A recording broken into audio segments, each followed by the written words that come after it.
Okay, so this is a 2005 Toyota Corolla, and I see a leak underneath.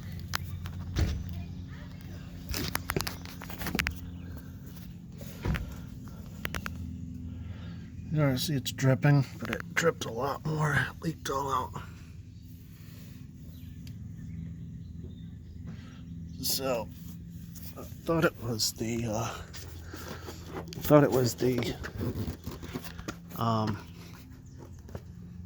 AC, but my wife said that she didn't run the AC.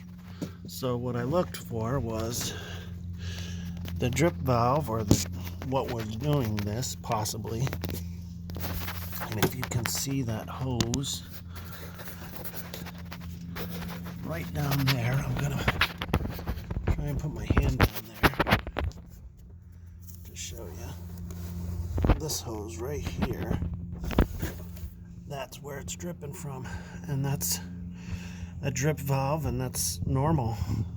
So there may have been condensation built up, or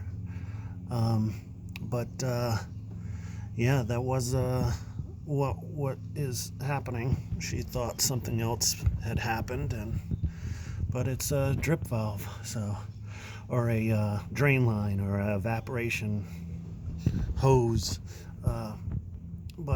Yeah, that's normal.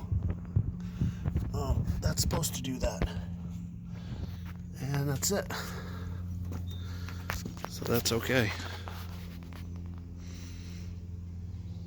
Have a good day.